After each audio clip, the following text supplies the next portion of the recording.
오늘은 그렇다면 성령 하나님의 위격에 대해서 한번 배워보도록 하겠습니다. 그냥 위격하면은 잘 마음에 와닿지 않는 분들이 있으시다고 그러시더라고요. 그래서 이렇게 나눠서 이제 설명을 드리는 겁니다. 삼위일체 하나님은 몇 분 하나님이세요? 제가 계속 확인하는데 삼위일체 하나님은 몇 분 하나님이세요? 한 분이세요. 그죠? 다음에 이제 이거에 대해서 이제 위격에 대해서 이제 말씀드리고 삼위일체에 대한 잘못된 견해들에 대해서도 이제 말씀을 이제 드리게 될 겁니다. 일단 오늘은 우리 배워야 될 게 이제 성령 하나님의 위격인데 우리 신조를 보면 하나님은 한 분이시지만 삼위로 존재하시고 그 삼위는 혼동되지 않는다라는 표현이 아타나시우스 신조에 나와 있지요. 그래서 우리가 혼동하지 않고 그 성령 하나님의 위격이 무엇인지에 대해서 한번 오늘 배워보도록 하겠습니다. 자, 그러면 가장 먼저 성부 하나님의 위격을 한번 기억해 봤으면 좋겠어요. 성부 하나님은 어디 계십니까? 어디 계시죠? 높은 곳에 계세요. 저 하늘에 계십니다. 그죠? 그래서 우리가 성부 하나님의 위격만 생각해 보면 하나님은 너무나 높은 곳에 계시고 너무나 거룩한 곳에 계세요. 그것이 지당하고 맞는 말이지만 그것만 생각한다면 어떻습니까? 하나님은 너무 먼 곳에 계신 것 같아요. 왜냐하면 나는 너무 낮은 곳에 있고 나의 삶의 현실은 너무 낮은 곳에 있는 것 같아요. 나는 너무나 척박한 곳에 있는 것 같아요. 성부 하나님의 위격, 하나님 높은 곳에 계시다는 말씀이 맞지요. 그 말 자체가 완벽한 개념입니다. 그런데 충분하지 않아요. 하나님을 설명함에 있어서. 그래서 뭐라고 표현해야 될까요? 아주 격정적인 사랑의 모순을 이루신 분이 계시다고 그랬죠. 그분이 성자 하나님이시라고 말씀하셨어요. 그 성자 하나님의 위격 우리가 묵상해 보면은 너무나 모순적인 하나님의 위격과는 너무 모순적인 그 모순을 발견하게 되는데 놀라운 사랑의 모순이라고 우리가 이제 배웠습니다. 왜냐하면 예수님의 위격을 생각했을 때 예수님은 어떤 하나님이세요? 낮아지신 하나님이시고, 그죠? 그리고 예수님은 창조주 하나님이심에도 불구하고 피조물이 되셨어요. 이 창조주와 피조물은 합치되어질 수 없는 구분되어져야 될 단어들입니다. 그런데 이 예수님에게서 창조주와 이 피조물이 합치되신 그것을 이루게 한 동기가 뭐였어요? 하나님의 사랑이었다고 이제 말씀을 드렸습니다. 자, 그렇다면 성령 하나님은 어디에 계시는가? 성령 하나님이 좌정하시는 곳은 어디인가? 물론 성자 하나님이나 성령 하나님 동일하신 하나님이시고 성부 하나님에게서 계시는 그 위격이 동일하게 성자 하나님이나 성령 하나님에게서도 발견되지요. 높으신 하나님이시지요. 그죠? 그래서 성령 하나님도 태초부터 하나님과 함께 계셨고 창조의 주역으로 계셨어요. 어렵게 생각할 필요 없어요. 하나님이시니까. 그렇죠? 그리고 지금도 하나님은 온 세상이 평만하게 계신다고 했죠. 그래서 우리가 하나님의 그 존전 앞에서 우리를 숨길 수가 없다고 그랬잖아요. 그래서 시편 기자도 내가 저 하늘 끝에 가더라도 하나님 거기 계시다고 말씀하셨잖아요. 그런 아주 유명한 성경이 있죠. 그게 요나서잖아요. 요나는 그 하나님께서 니느웨로 가서 회개의 메시지를 전파라고 하셨던 그 하나님의 명령이 싫었어요. 왜냐하면 그 니느웨, 그 아수르 백성이 그 하나님의 백성 유다 민족을 학대했거든요. 학대했다는 거 막 죽이기도 했다는 소리입니다. 그 죽이기도 하는 원수 같은 민족을 향해서 회개하라고 보내셨으니까 그 요나는 싫었던 거예요. 그래서 어디로 도망갔어요? 다시스로 도망갔어요. 그 다시스는 그 당시에 세상 끝이었어요. 세상 끝. 요나가 세상 끝으로 도망갈지라도 거기에 하나님 계셨어요? 안 계셨어요? 하나님 계셨어요. 물론 성령 하나님도 세상에 편만히 존재하고 계십니다. 그죠? 근데 특히 아주 신약 시대 때 아주 주목할 만한 약속을 주셨습니다. 성령 하나님이 어디에 계십니까? 결론적으로 말씀드리자면 믿는 자의 마음속에 거주하시고 자리를 잡으시고 다스리시는 분으로 계세요. 누구의 마음속에? 누구의 마음속에? 믿는 자의 마음속에. 누구를 믿는 자? 누구를 믿는 자? 예수님을 믿는 자예요. 예수님을 바로 제정신을 가지고 믿고 회개하는 자에게 성령님은 찾아오시고 떠나지 아니하시고 내주하십니다. 예수님이 우리를 찾아오셨죠. 그렇죠? 우리를 찾아오셨어요. 어떻게 찾아오셨어요? 우리와 같은 인간의 몸을 입으시고 찾아오셨습니다. 우리 지난 시간에 절기에 대해서도 배웠고 성막에 대해서도 배웠습니다. 우리 성막과 절기를 배운 이유가 있어요. 제가 여러분들한테 한번 여쭤보고 싶어요. 마음으로 대답해 보세요. 성막과 절기를 통해서 여러분 배운 게 무엇입니까? 제가 여러분들한테 한번 한 물음을 전해드리고 싶어요. 왜 성막을 배웠고 왜 절기를 배웠죠? 그것은 예수님이 이 땅에 왜 오셨는지를 가르쳐 드리기 위함이었어요. 여기에 핵심이 있습니다. 절기와 성막을 배운 이유는 예수님이 이 땅에 왜 오셨는지, 이 땅에 오신 목적을 가르쳐 드리기 위해서 가르쳐 드린 거예요. 기독론 초반 그 1기, 2기, 3기 때는 아주 직설적으로 가르쳐 주셨어요. 예수님이 왜 오셨는가, 회개의 말씀을 전하러 오셨다, 십자가 대속의 은혜를 이루시기 위해서 오셨다, 이렇게 구체적으로 말씀드렸지만 요번 7기는 그렇게 안 가르쳐 드리고 절기와 그리고 성막을 가르쳐 드림으로 인해서 여러분들이 생각할 수 있게끔 해 드린 거예요. 왜 제사를 지냅니까? 성막에서? 여러분, 제가 초기 때, 기독론 초기 때 여러분에게 던진 말씀이 있어요. 뭐냐면 성경은요, 사실 무엇으로 시작됩니까? 죄송합니다. 밑도 끝도 없이. 성경이 제일 처음 나온 성경이 뭐예요? 창세기죠. 제가 어려운 거 물어보는 거 하나도 없어요. 창세기입니다.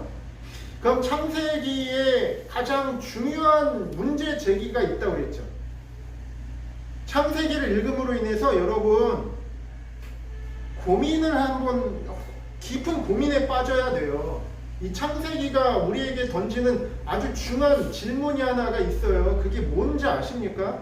뭐냐면 죄의 문제예요. 창세기의 가장 중요한 포인트, 창세기의 가장 중요한 핵심적인 물음이 있는데 그 물음을 던지고 있어요. 여러분 삶에 있어서 가장 중요한 질문, 그게 뭡니까? 죄가 무엇입니까? 죄가 어떻게 이 세상에 들어왔습니까? 이 질문으로부터 성경은 시작이 되어야 돼요. 그렇다면 예수님은 왜 오셨습니까? 다 연결되는 질문들입니다. 그럼 절기와 그리고 성막을 통해서 우리가 배워야 될 유일한 것은 무엇입니까? 우리가 이 죄의 문제가 가장 중요한 문제고 하나님과 나 사이를 가로막고 하나님과 나 사이에 아주 메꿀 수 없는 깊은 심연이 있다는 것을 우리가 배우게 되는데 이 깊은 심연을 어떻게 메울 수 있는가? 예수님이 오신 목적이 무엇이고 과연 그것을 이루셨는가? 그것을 가르쳐 드리기 위해서 성막과 절기를 가르쳐 드린 겁니다. 예? 그래서 6월절이 무슨 의미인가? 첫 이삭 초실절이 무슨 의미인가? 오순절이 무슨 의미인가? 나팔절이 무슨 의미이고 대속죄일이 무슨 의미이고 초막절이 무슨 의미인가, 그것이 예수 그리스도와 나와 어떻게 연관지어서 내가 생각해야 되고 무엇을 믿어야 되는가, 그것을 가르쳐 주기 위함이었습니다. 그런데 중요한 게 뭐냐면 그 죄의 문제를 해결하게끔 하시는 분, 예수님이 이 땅에 오신 것은 그 문제를 해결하게 하기 위함인데, 이제 우리 지금 이 순간 무엇을 지금 배우고 있어요? 성령의 위격을 배우고 있지 않습니까? 그 성령께서 내 안에 어떻게 들어오셔서 어떻게 내주하시고, 우리가 방금 배웠었던 이 성막과 절기 속에 나타난 그리스도와 나와의 관계를 어떻게 구원으로 이끄시는가, 그것을 배우기 위함이지 않습니까? 성령의 위격, 그 성령께서는 믿는 자의 마음속에 내주하신다. 성령께서 자리 위 그리고 격식 격자잖아요. 성령께서 존재하는 그 자리, 거기가 어디냐? 바로 신자의 마음속이라는 거예요. 성령 하나님은 영원 전부터 성부와 성자 하나님으로부터 발출하셨다고 나와 있죠. 우리 다시 한번 삼위일체 교리 중에 우리 웨스트민스터 신앙고백 제2장 제3절을 제가 다시 한번 읽어볼게요. 단일한 신격 안에, 우리 신격을 배웠어요. 하나님은 단일한 신격 안에 본체와 능력과 영원성이 하나인 세 격위가 계시니, 우리 격위도 배웠어요. 이 세 격위가 계시니 성부 하나님과 성자 하나님과 성령 하나님이시다. 성부는 아무에게서도 출생하거나 발출하지 않으시고, 그렇죠? 성부 하나님이 누구에게 나셨어요? 누가 만들어서 이 세상에 나오게 하셨어요? 아니죠. 그러면 창조주 하나님이 아니시죠. 하나님은 스스로 계신 분이라고 우리가 배웠잖아요. 하나님은 존재 자체가 다른 존재와 다르다고 했잖아요. 하나님은 스스로 계신 분이에요. I am who I am. 그죠? 그리고 성자는 성부에게서 영원히 출생하시고, 성령은 성부와 성자로부터 영원히 발출하신다. 나올 출자. 성령은 성부와 성자로부터 영원히 나오신다, 이런 말이에요. 자, 성령 하나님께서는요, 세상을 두루 헤아리시면서 감찰하셨습니다. 창조 때부터.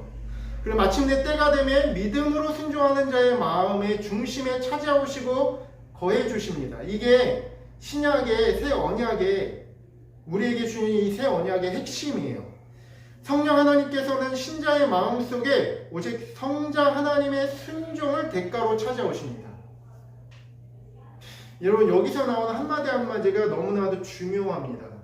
제가 왜 이 이야기를 하냐면, 우리가 이렇게 말하잖아요. 우리가 어떻게 거듭납니까? 성령으로 거듭난다고 이야기하지 않습니까? 그렇죠? 성령으로 거듭나야 구원을 받는 거죠. 네. 성령으로 거듭나야 구원을 받는다라고 하니까 사람들이 그냥 무작정 와서 성령 달라고 기도해요. 그러다가 지쳐가지고 나가 떨어지는 사람들을 제가 몇 명 봤어요. 이 사람들의 문제점이 뭘까요? 한번 생각해 봅시다. 방금 말한 문장을 통해서 한번 생각해 보세요. 자, 성령 하나님께서는 신자의 마음속에 뭐를 대가로 찾아오신다? 뭐를 대가로 찾아오신다? 오직 성자 하나님의 순종을 대가로 찾아오신다. 이 말이 너무나 중요해요. 저도 그렇게 기도한 적이 있어요. 하나님, 나에게 성령을 부어주십시오. 너가 자꾸 하나님의 성령을 나에게 구하는데 내가 너한테 성령을 줘야 될 이유가 무엇이냐 물어보셨던 것 같아요. 내 마음속에, 깊은 내면에. 그러면 우리는 무엇이라 대답할 수 있습니까? 제가 회개를 열심히 했기 때문에? 그거 틀린 답은 아니에요. 철저히 회개해야 성령이 오시죠. 내가 믿었기 때문에 그것도 틀린 답 아니에요. 그거 맞는 답입니다. 그러나 가장 핵심적인 답은 무엇입니까? 예수님이 나를 위해서 죽으셨습니다. 예수님이 나의 모든 죄의 대가를 다 짊어지시고 내 죄의 심판을 다 받으셨습니다. 그리고 예수님께서 그 심판을 다 가져가셨고 죽음에서 다시 살아나셨고 나를 위해서 저 하늘 성소에 올라가서 그 피를 대가로 나에게 성령, 아버지의 성령을 부어주시기 때문에 나는 하나님께 담대하게 이 성령을 구할 수 있습니다 라고 답할 수 있어야 된다는 거예요. 그게 유일한 근거예요. 자, 다시 읽어볼게요. 자, 성령 하나님께서는 신자의 마음속에 오직 성자 하나님의 순종을 대가로 찾아오십니다. 이 깊은 인식이 없다면, 이 깊은 인식을 가지고 성령을 구하고 성령을 받았다는 확신이 없다면, 그런 확신이 없이 성령을 받았다면 그건 다른 성령일 것입니다. 많은 사람이 성령 받았다고 외칩니다. 그리고 기적을 행해요. 근데 예수님의 이름으로 받은 것이 아니에요. 예수님이 그 창조주 하나님께서 피조물이 되셔서 내 죄를 대가로 피 흘려 주셨다는 깊은 확신과 회개 없이 성령을 받았다라고 한다면 그건 다른 성령이고 다른 기름이죠. 자, 우리는 성령을 어떻게 받습니까? 예수님의 철저한 그 순종의 대가로 성령을 받습니다. 그리고 그 성령께서는 우리에게 그렇게 마음속에 찾아와 주시고 떠나지 않으신다고요. 그것이 성령께서 하시는 중요한 일이에요. 성령 하나님께서는 신자의 마음속에서 성부 하나님과 성자 하나님의 영광을 드러내세요. 계셔서. 그러니까 많은 사람들이 그 예수님 따로 성령 따로 생각해요. 하나님이 물어보실 때 내가 너에게 성령을 부어줘야 될 이유가 무엇이고 내가 너에게 거주하면서 영원히 떠나지 말아야 될 이유가 무엇이냐고 하나님께서 물어보실 때 사람들이 쭈뼛쭈뼛 대답을 못해요. 저희가 구원론을 배우기 전에 기독론을 배우는 이유가 여기에 있어요. 예수님에 대한 믿음과 확신 없이 우리가 어떻게 성령을 받을 수 있겠습니까? 성령 하나님께서는 신자의 마음속에서 성부 하나님과 성자 하나님의 영광을 드러내세요. 성령이 계시는 곳에는 기독론이 내 마음속에 깊이 깨달아져요. 그냥 공부해서 우리가 그렇구나 하는 수준이 아니라 예수님이 그토록 나에게 그토록 뜨거운 주님이 되셨는지, 주님께서 나를 위해서 십자가 지신 그 은혜가, 그 크기와 깊이와 넓이가 내 가슴속에 얼마나 뜨겁게 다가오는지, 그 일을 어떻게 이루신다고요? 성령께서 내 안에 내주하시면서 그 일을 이루신다. 그리고 성부와 성자 하나님의 성품을 그 믿는 자의 내면에 전달하시고 충만하게 하시는 일을 성령께서 하십니다. 성령의 위격이 뭐라고요? 신자의 마음속에 내주하시면서 그리스도의 영광을 드러내신다고요. 우리 마음속에. 많은 사람들이 성령을 받으면 기적을 행하고, 기적 행하죠. 표적을 행하고 그런 것만 생각해요. 그것은 핵심이 아니에요. 내가 성령을 왜 받았는지 그것을 검증하려면 내 마음속에 무엇이 있어야 된다? 그리스도에 대한 암. 그리스도를 아십니까? 참으로 그리스도를 아십니까? 여러분, 그냥 아는 것이 아니라 우리 그 안다라는 말은 결혼하다라는 말이라고 우리 여러분 들었잖아요. 아는 것은 결혼한다라는 의미예요. 누군가를 사랑하게 됐을 때 그 사람을 조금 알게 되죠. 그게 다 아는 게 아니죠. 같이 살아서 아는 것. 주님과 동거해서 주님을 아는 것. 그것을 성령께서 내 안에서 이루신다는 거죠. 성령의 위격 두 번째, 성령 하나님은 살리시는 영이세요. 살리시는 영이세요. 성자 하나님께서 살리심을 받으신 위격이라면, 성자 하나님 예수님은 살리심을 받았죠. 예수님은 우리를 위해서 죽으셨어요. 그죠? 근데 살아나셨죠. 누가 살게 해주셨어요? 예수님은 죽으셨는데 누구의 능력으로 다시 살아나셨나요? 하나님의 능력으로 다시 살아나셨죠. 그죠? 그죠? 예수님의 위격이 그래요. 예수님이 높으신 하나님이신데 숨겨졌어요. 그런데 때가 되면 예수님께서 나타나셨는데 어떤 방식으로 나타나셨어요? 낮아지는 방식으로 나타나셨어요. 그리고 순종하는 방식을 통해서 하나님의 마음을 우리에게 알려주셨어요. 그리고 순종하시되 죽기까지 순종하셨어요. 그래서 예수님은 죽음을 맛본 하나님이 되셨어요. 모순이죠. 어떻게 하나님이 죽으실 수가 있어요? 하나님은 모든 생명의 근원이신데 어떻게 죽으셨어요? 근데 그것을 이루셨어요. 낮아지셨어요. 그런데 예수님의 위격 다시 높임을 받으셨어요. 누구로부터? 하나님으로부터. 왜요? 죽기까지 순종하셨기 때문에. 그것을 신학 용어로 그리스도의 승귀라고 하거든요. 그러면 높임을 받으셨는데 누구에 의해서 높임을 받으셨어요? 하나님으로부터. 하나님 아버지로부터.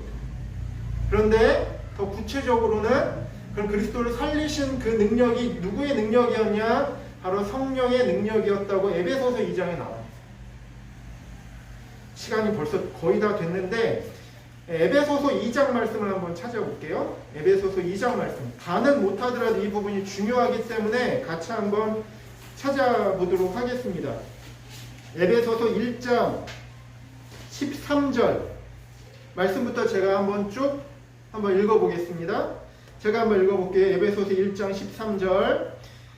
그 안에서 너희도 진리의 말씀 곧 너희의 구원의 복음을 듣고 그 안에서 또한 믿어 약속의 성령으로 인치심을 받았으니.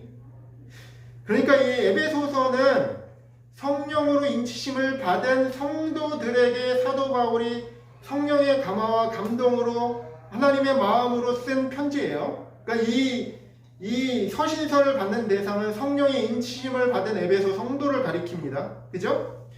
인치심을 받았으니 이는 우리의 기업의 보증이 되사. 이는 뭐예요? 이는이 뭐죠?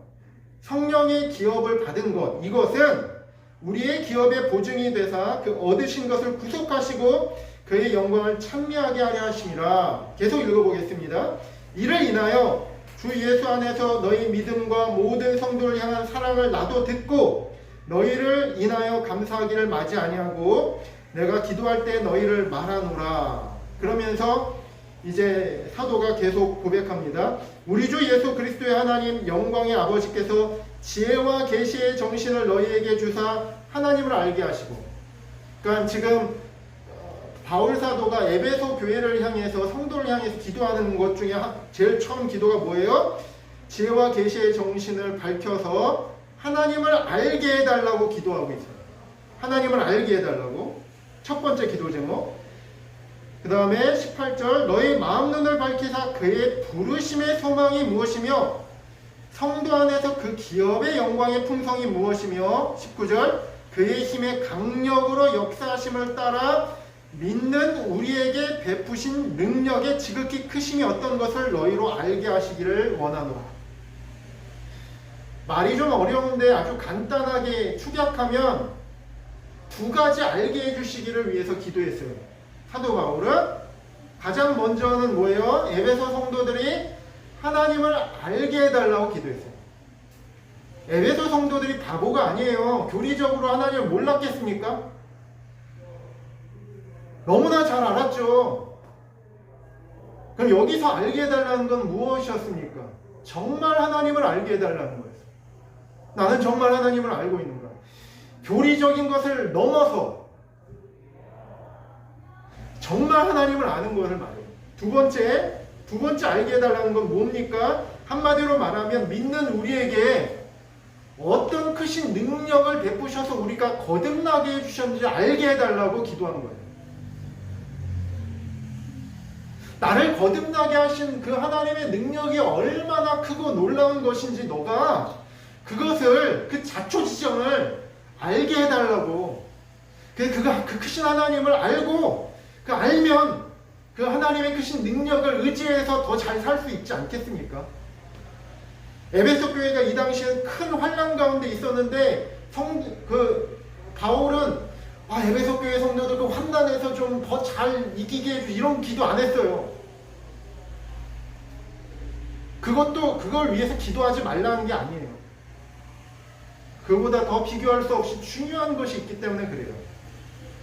19절 그의 힘의 강력으로 역사하심을 따라 믿는 우리에게 베푸신 능력의 지극히 크심. 그게 뭐예요? 어떤 능력으로 우리를 거듭나게 하사 내 속에서 어떤 능력이 하나님 꿈틀꿈틀대게 하셔서 나를 거듭나게 하셨는지, 그 능력이 얼마나 크신 것인지 맛보고 체험하고 알게 해달라고 기도한 거예요. 20절 그리고 여기 나옵니다. 그 능력이 그리스도 안에서 역사하사 죽은 자들 가운데서 다시 살리시고, 그리스도 안에서 그 능력이 역사하셔서 어떻게 했다고요? 살려주셨다고요. 그리스도를 살리신 게 뭐예요? 여기서 20절에 의하면 그 능력이에요. 그 능력이 뭐죠? 그 능력이 어디랑 연결됩니까? 13절 약속의 성령으로 인치심을 받았으니 너희 안에 계신 그 성령께서 사실은 그리스도를 죽은 자 가운데서 다시 살리신 것이다 라고 말씀하고 있는 거예요. 그 능력이 그리스도 안에서 역사하사 죽은 자들 가운데서 다시 살리시고 하늘에서 자기의 오른편에 앉히사. 성령께서 하신 일이 뭐예요? 그리스도를 죽은 자 가운데서 다시 살리시고 부활 승천해서 그 그리스도를 하나님 우편에 앉게 하셨다는 거예요. 누가? 성령께서. 21절 모든 정사와 권세와 능력과 주관한 자와 이 세상뿐 아니라 오는 세상에 일컫는 모든 이름 위에 뛰어나게 하시고. 누가요? 하나님의 성령께서. 또 만물을 그 발 아래 복종하게 하시고 그를 만물 위에 교회의 머리로 주셨느니라. 그리스도를 교회의 머리로 주신 이가 누구세요? 하나님이시지만 더 구체적으로 설명하면 누구예요? 성령께서 그렇게 하셨다는 거예요. 그리고 2장 1절 말씀 너희의 허물과 죄로 죽었던 너희를 살리셨도다. 누가요? 13절에 약속의 성령으로 인치심을 받았습니다. 너희 허물과 죄로 죽었던 너희를 살리셨도다. 성령께서 하시는 일이 여기 잘 나와 있습니다. 성령께서 하시는 일이 지극히 거룩하신 하나님과 죄에 신음하는 인간이 그리스도의 피로 화해되어지고 연합되어지게 하시는 일을, 적용하시는 일을 누가 온전히 이루십니까? 하나님과 사람이 이처럼 친밀해지고 깊숙이 연합되었던 적이 있습니까? 없어요. 신약시대 때 이루는 이 하나님의 은혜 외에는 구약시대 때 이렇게까지 하나님이 인간과 하나님 사이에 막힌 담이 없도록 이렇게 하신 적이 없습니다. 근데 이 놀라운 일을 이루시는 분이 바로 성령님이시라는 거예요. 성령의 위격. 성령께서 어디 거하세요? 믿는 자의 마음에, 믿는 자의 영혼 속에 거하십니다. 두 번째, 성령은 살리시는 성령이시라는 거예요. 살리시는 성령. 근데 그 살리시는 성령, 그 내용은 뭐예요? 그리스도의 대속의 은혜예요. 그리스도의 대속의 은혜를 우리가 믿고 그 의미를 깨닫고 전심으로 회개할 때 하나님이 나를 받아주시는구나 하고 나에게 찾아오신다는 거죠. 세 번째, 성령 하나님께서는 성도와 교회를 위해서 성도의 내면에서 모든 성도의 마음과 영혼 속에서 말할 수 없는 탄식으로 기도하시는 분입니다. 여러분, 예수님은 기도하시는 하나님이라고 했죠. 어디서 기도하시죠? 하나님 우편에서. 하나님 우편에서 우리를 위해서 기도하세요. 성령님은요, 믿는 자의 마음속에서, 믿는 자의 마음속에서 우리를 위해서 열렬히 기도하십니다. 그리고 그 기도의 마음을 우리에게 전달하십니다. 예수님은 하늘 위에 하나님 우편에서, 성령님은요, 믿는 자의 마음에서. 좌소가 달라요. 물론 예수님은 칼같이 우리 나중에 이제 배우겠지만 성령님이 내 안에 계시는 것은 곧 누가 계시는 거예요? 예수님이 계시는 거예요. 우리 양 부분을 일체이시며 삼위로 구분해 계신다는 것, 하나로 계시며 삼위로 구분해 계신다는 것을 우리가 둘 다 잘 받아들여야 될 것입니다. 성자 하나님께서는 성도를 위해서 하나님 보좌 우편에서 열렬히 기도하시지만 성령 하나님께서는 성도의 마음 속에서 열렬히 기도하십니다. 나는 그러면 내 안에 아직 내주의 확신이 없으니까 내 안에서 기도 안 하시나? 그거가 아니에요. 정말로 진실하게 믿으려고 하는 사람, 그 사람을 성령께서 곁에서 도우시며 기도하신다는 거예요. 자, 지금까지 삼위일체 하나님의 각 위격에 대해서 생각해 보았습니다. 각 삼위로 존재하시는 삼위일체 하나님께서는 이 삼위 안에서 서로 대화도 하시고 교제도 하시고 동역을 이루어 가십니다. 그리고 온전히 하나로 존재하십니다. 마지막으로 제가 한 가지만 말씀드릴게요. 우리 삼위일체를 호도하는 잘못된 가르침들이 있어요.